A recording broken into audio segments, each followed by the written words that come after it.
Start by removing the top fascia cover, levering it out of place with a bojo tool.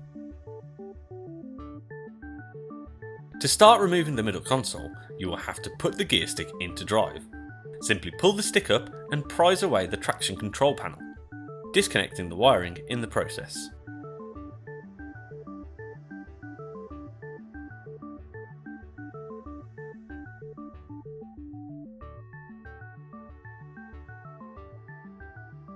Once the traction control panel is out of the way, use a bojo tool to remove the centre console.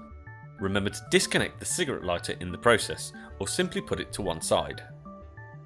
Begin to remove all of the screws that surround the bottom AC panel, the main head unit, and the top hazard switch panel.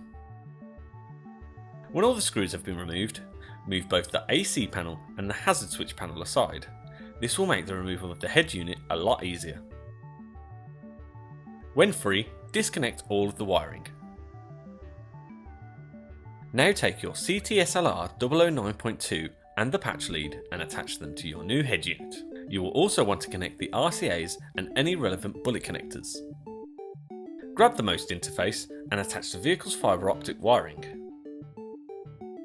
Then attach the vehicle's power connector to the CTSLR 009.2 and begin to stow the head unit away. Finally, when you go to place your head unit, you will have to correctly align the fascia so that the head unit fits as the OEM head unit.